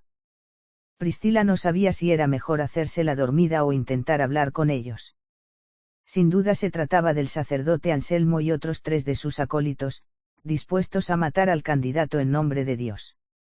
Al final optó por llamar la atención y comenzó a moverse y a lanzar unos gemiditos. Los 4 se dieron la vuelta y la observaron unos momentos antes de reaccionar. La única chica del grupo se acercó a ella y le dijo: «Si promete no gritar le quito la mordaza». Priscila afirmó con la cabeza y la joven le quitó el pañuelo. La agente tardó unos segundos en poner la mandíbula en su sitio. Después miró al grupo y con el ceño fruncido les dijo: «¿Qué se supone que están haciendo? Soy una agente federal y retenerme es un delito muy grave». «No nos queda otro remedio», comentó el sacerdote. «Lo sé todo», me lo contó Gabriel. «Se han vuelto locos. ¿Cómo van a matar a alguien por la simple sospecha de que es el anticristo?» «No es una sospecha», dijo el sacerdote, «el Espíritu Santo nos lo comunicó». «También les dijo que lo mataran». «No lo creo, el mal no se puede combatir con sus propias armas». «Puede que estén intentando matar al hombre equivocado», dijo Priscila. «Pero si no hacemos nada, corremos el peligro de que se haga con el dominio del mundo», dijo la chica. Priscila hizo otro gesto para que le desataran las manos. «No, podría escaparse», dijo uno de los chicos. «¿Cómo están tan seguros de que se trata de él?», preguntó Priscila. «¿No ha leído la Biblia?», preguntó el sacerdote. «Claro que la he leído», contestó Priscila. En la primera epístola del apóstol Juan, habla de él claramente al decir: «Hijitos, esta es la hora última. Ustedes han oído que viene el anticristo, pues bien, ahora han aparecido muchos anticristos. Por eso sabemos que es la hora última. Ellos salieron de entre nosotros, pero en realidad no eran de los nuestros, porque si lo hubieran sido se habrían quedado con nosotros. Pero sucedió así para que se viera claramente que no todos son de los nuestros. Cristo, el Santo, los ha consagrado a ustedes con el Espíritu, y todos ustedes tienen conocimiento. Les escribo, pues, no porque no conozcan la verdad, sino porque la conocen, y ustedes saben que ninguna mentira puede venir de la verdad». ¿Quién es el mentiroso? Precisamente el que dice que Jesús no es el Mesías. Ese es el anticristo, pues niega tanto al Padre como al Hijo. Lo que dice es muy genérico, podría ser cualquiera, dijo Priscila. El candidato ha negado públicamente la divinidad de Cristo, a pesar de confesarse católico, dijo el sacerdote. No prueba nada, dijo Priscila. Hemos calculado la numerología del nombre del candidato y suma 666. Es el número de la bestia, comentó el sacerdote. Nerón también sumaba en su nombre 666, dijo Priscila. Es que él también fue uno de esos pequeños anticristos que se mencionan en las escrituras, dijo la joven.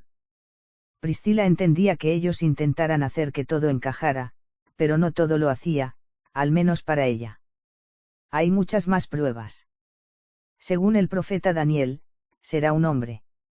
Hará un tratado de paz para Israel de 7 años, todos los reyes y jefes de gobierno le entregarán el poder total.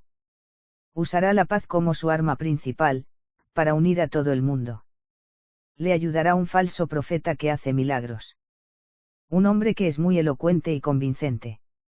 El candidato cumple todos esos requisitos. Ya estamos en los últimos tiempos, se están dando las 3 etapas de las que habló el apóstol Pablo, el fermento de iniquidad, la gran apostasía, y el hombre de pecado, dijo el sacerdote. Priscila le miró extrañada. Ella no sabía mucho de teología, pero aquello no lo había escuchado nunca. No entiendo nada, dijo Priscila. El fermento de iniquidad es la gente que dentro de la Iglesia trae valores mundanos infectándolo todo, la apostasía es el abandono de muchos del cristianismo, después llegará el anticristo, dijo el sacerdote. Por favor, si me sueltan me marcharé y podrán irse, pero si siguen con esta locura alguien quedará malherido, dijo Priscila. El sacerdote la miró compasivo. Después observó al resto y le dijo. No hemos llegado hasta aquí para rendirnos ahora. Pues gente inocente morirá. Priscila terminaba de hablar cuando escucharon un fuerte estruendo. La puerta se hizo añicos y todos retrocedieron atemorizados. Capítulo 19. Ray se cansó de esperar, llamó a un amigo de la agencia y le preguntó en qué planta estaban alojados el candidato y Priscila. Después tomó el elevador. A su lado entró un tipo grande, de cara hosca, vestido con un traje gris, un pesado abrigo y un sombrero. Ray le miró de refilón, pues sabía que siempre había que desconfiar de la gente con la cabeza cubierta. Tocó con su codo el arma que tenía debajo de su chaqueta e intentó pensar en un modo de encontrar a Priscila. Cuando bajó en su planta, el grandullón siguió subiendo, cosa que le tranquilizó. Después Ray se dirigió a la habitación de su amiga y escuchó voces dentro. No tardó mucho en descubrir que Priscila estaba retenida por alguien. Ray pensó en un primer momento en pedir ayuda, pero después se limitó a sacar su arma, dar unos pasos hacia atrás y lanzarse con todas sus fuerzas contra la puerta. Cuando la puerta se abrió en medio de un fuerte estruendo, Ray no pudo frenar su cuerpo hasta caer encima de la cama. Cuando se incorporó, vio a 3 jóvenes y un sacerdote. Les apuntó con el arma, mientras desataba a su amiga con la otra mano. ¿Te encuentras bien?, preguntó Ray. Sí, no dejes de apuntarles, comentó Priscila. Llevo llamándote todo el día. ¿Por qué no respondes nunca el maldito teléfono? He tenido un día muy complicado, comentó Priscila. ¿Qué hacemos con ellos? Tenemos que detenerlos. Están empeñados en matar al gobernador, según ellos se trata del anticristo, comentó Priscila. Eso es lo que estoy intentando contarte por teléfono durante todo el día, dijo Ray sorprendido. Priscila le miró con los ojos muy abiertos. Su amigo no era el tipo de hombre crédulo, si él pensaba aquello era porque tenía pruebas que lo demostraban. Capítulo 20. Priscila llevó al grupo a una de las salas que el hotel dejaba a la comitiva del candidato. Ray sacó su tableta y buscó rápidamente unos datos. Todos le miraron impaciente, pero él no parecía tener prisa. Cuando encontró los archivos, levantó la vista y dijo. Los primeros datos distorsionados sobre George Swift son la fecha y lugar de nacimiento, su verdadero padre. Venga, dinos la información. Nos tienes en ascuas, se quejó Priscila. Ray entendía el nerviosismo de la gente, pero no le hizo mucho caso. Las cosas tenían que hacerse paso a paso. Era mejor que estuvieran seguros de lo que estaban hablando.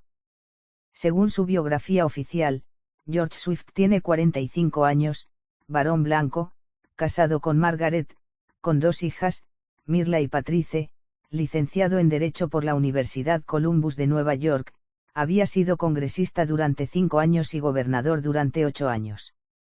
Toda una carrera meteórica para un joven de clase media, de una sencilla familia de Detroit, pero nada sucio o misterioso en su expediente.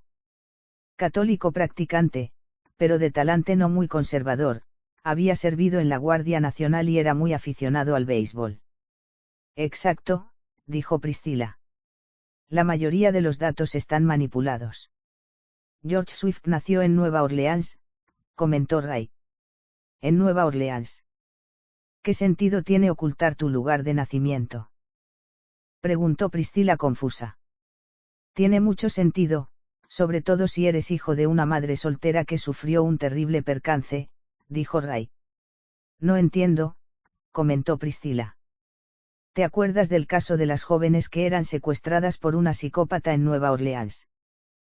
Preguntó Ray.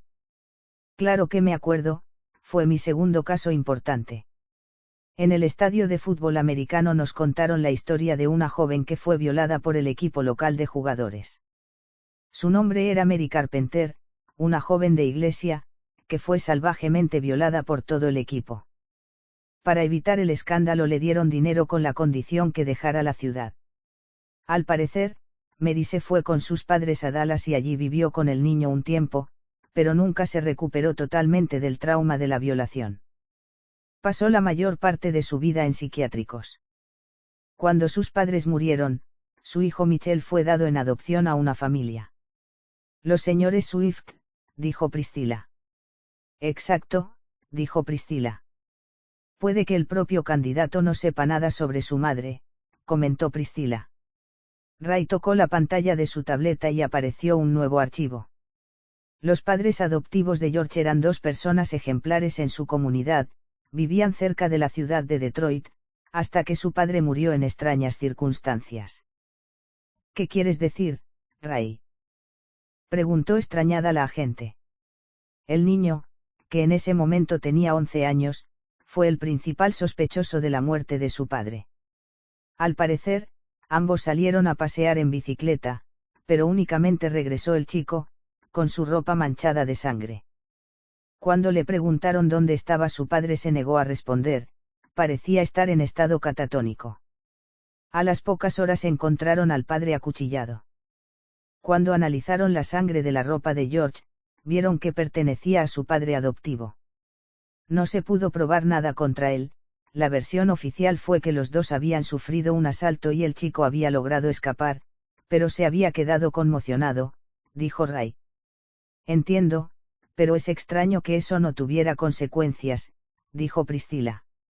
Un amigo de la familia, Sam Black, limpió el expediente de George y enterró el asunto. Este Sam Black es un hombre muy rico, que podemos decir que ha apadrinado al candidato desde niño. El sacerdote dio un paso hacia adelante, después miró la foto de Sam Black en la pantalla y señalándole con el dedo dijo. Sam Black es un conocido espiritista, lleva años promoviendo la nueva era de Acuario y todo lo que tiene que ver con Gnosis y la espiritualidad esotérica, dijo el sacerdote. Priscilla le miró sorprendida. ¿Quién era realmente George Swift?, se preguntó la agente mientras Ray sacaba un nuevo informe. George estudió Derecho, pero no fue un estudiante muy brillante, y en la Universidad Columbus conoció a su esposa Patrice. La señora Swift proviene de una aristocrática familia de Detroit, conocida por sus excentricidades y su relación con el mundo esotérico, dijo Ray.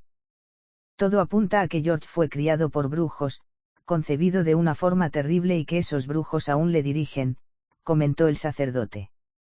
Pero no es suficiente para probar, dijo Priscilla. Ray esperó unos segundos antes de sacar su última carta.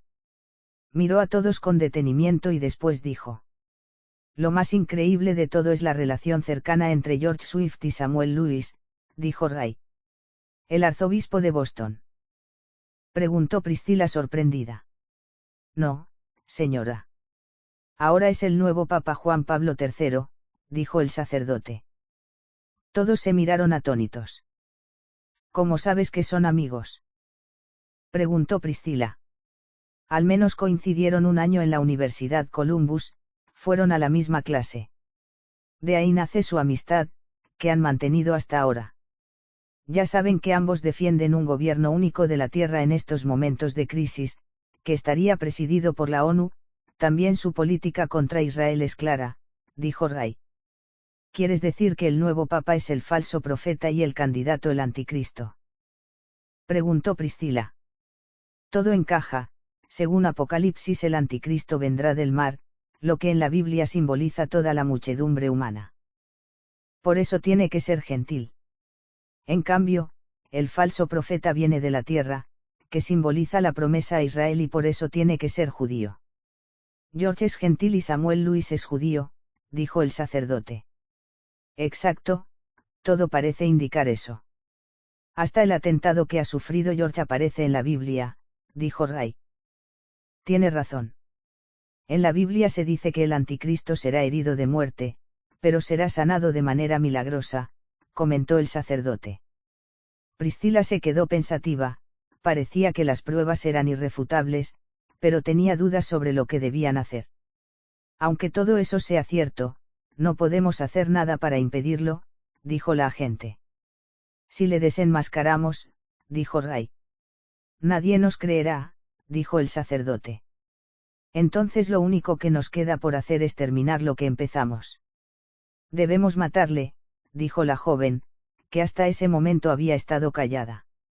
Se produjo un largo silencio, y después Priscila se dirigió a ellos y les dijo. Necesito una hora, después no impediré que hagan con él lo que quieran. Todos asintieron con la cabeza, Priscila salió de la habitación y Ray la siguió. No quería perderla de vista.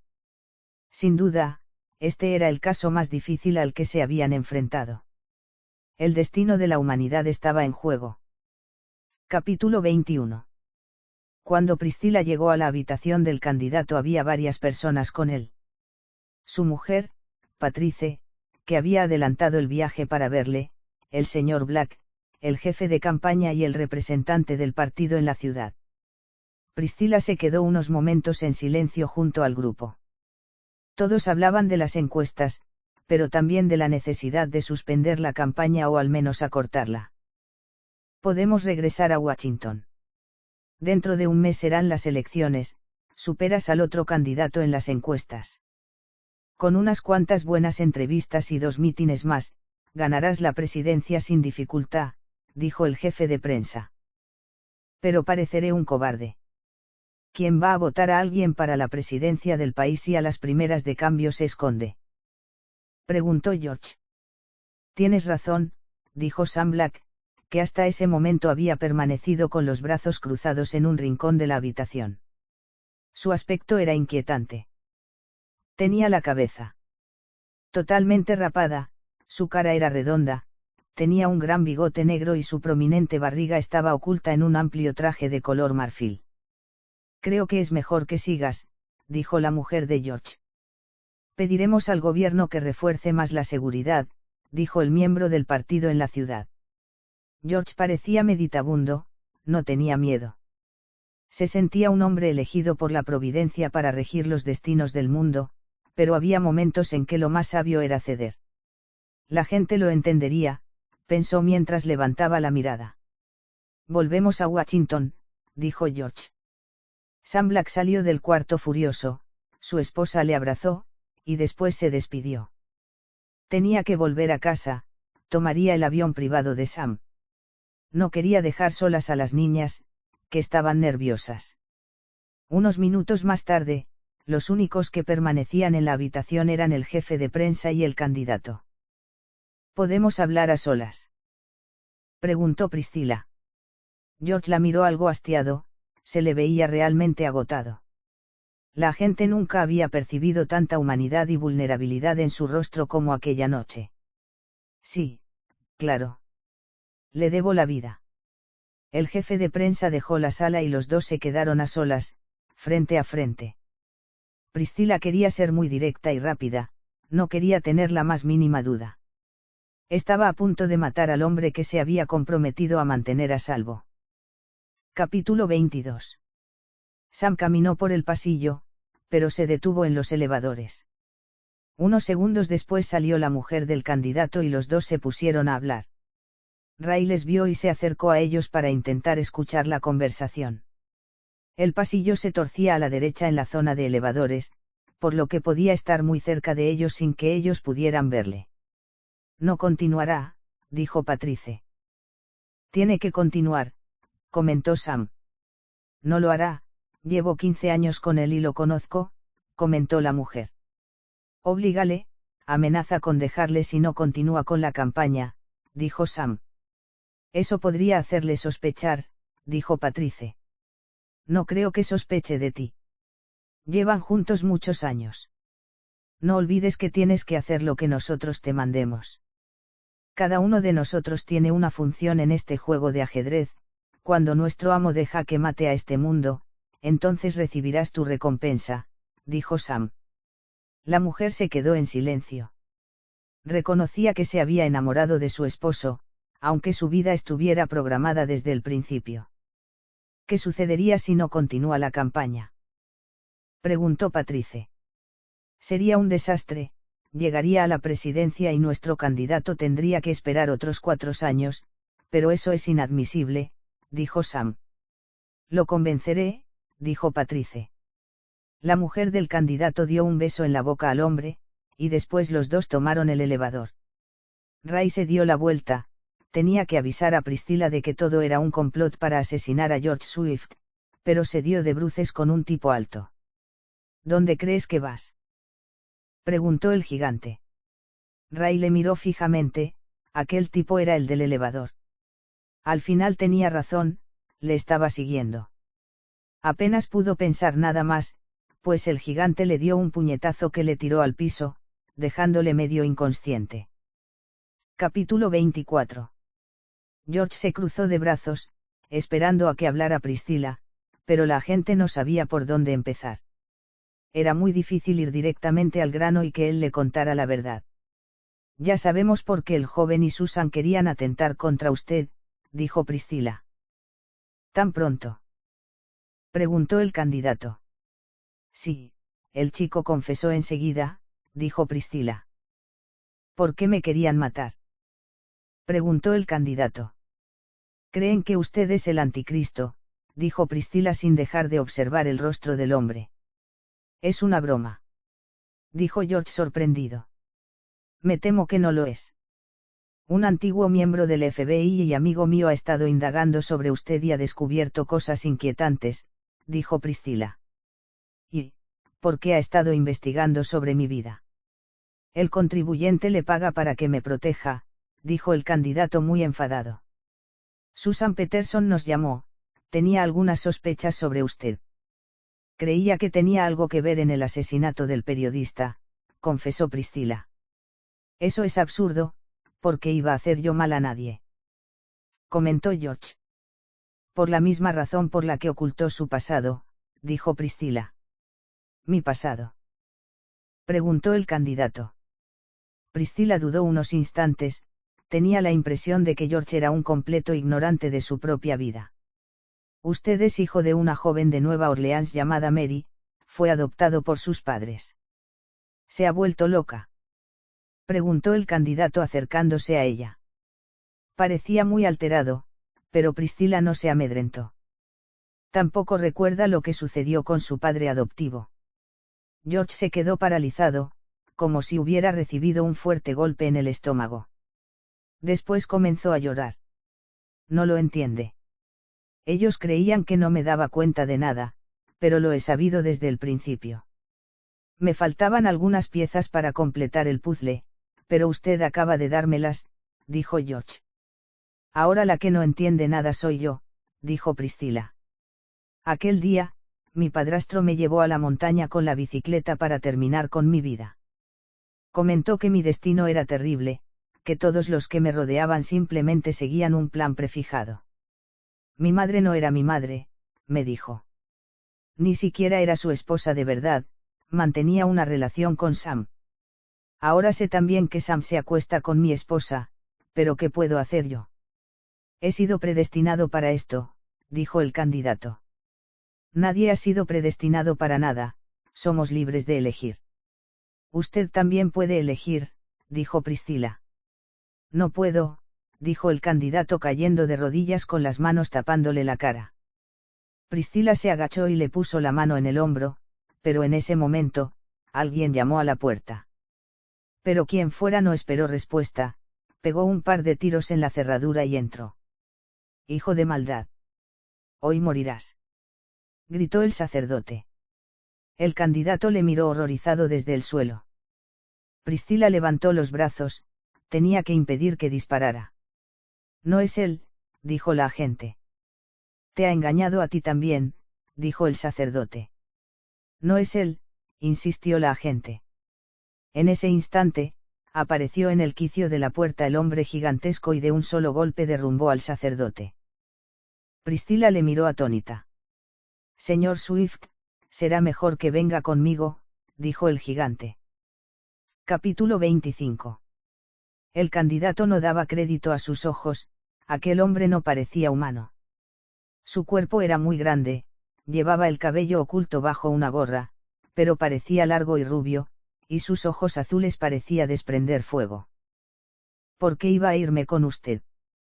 Tengo que protegerle, dijo el gigante. ¿Protegerme de qué?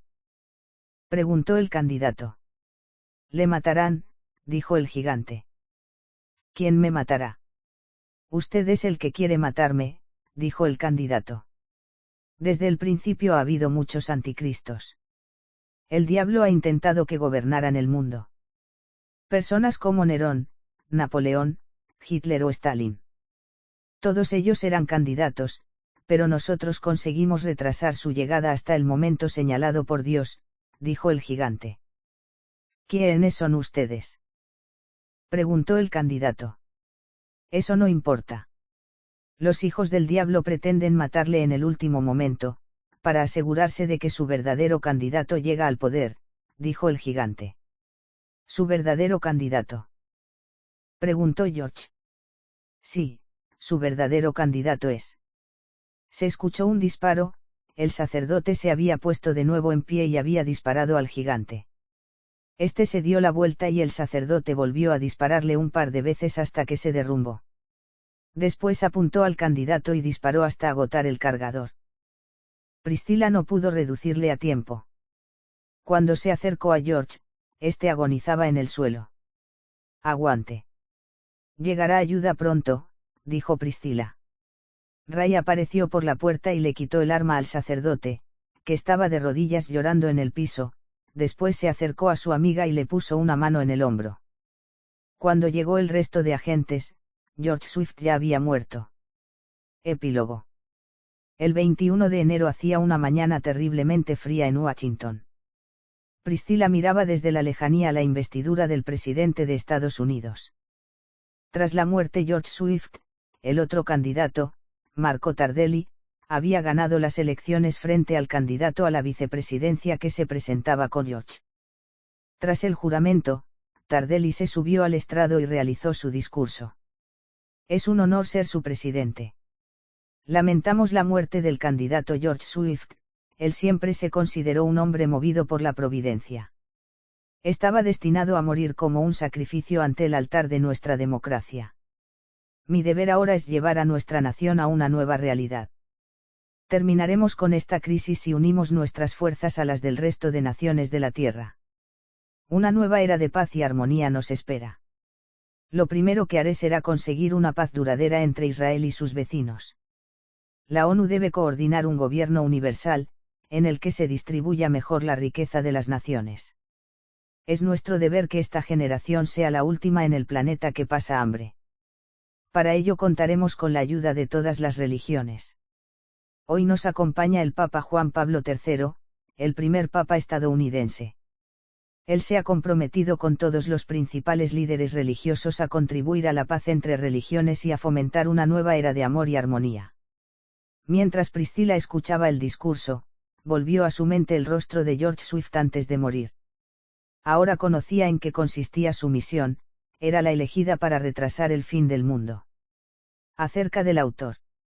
Mario Escobar Golderos, licenciado en Historia y diplomado en Estudios Avanzados en la especialidad de Historia Moderna, ha escrito numerosos artículos y libros sobre la Inquisición, la Reforma Protestante y las sectas religiosas. Trabaja como director ejecutivo de una ONG y es director de la revista Nueva Historia para el Debate, colaborando como columnista en distintas publicaciones. Apasionado por la historia y sus enigmas, ha estudiado en profundidad la historia de la Iglesia, los distintos grupos sectarios que han luchado en su seno y el descubrimiento y la colonización de América, especializándose en la vida de personajes heterodoxos españoles y americanos. Para más información, visitar www.marioescobar.es. Notas. 1. Andrzej Majestad Lobaciuski, Political Ponerology, as Science onte Nature grados Fahrenheit Evil Adjusted for Political Purposes, Red Prill Press, 2007, introducción del libro traducido por Adela Kaufman. 2. Ibid, Are 34-5.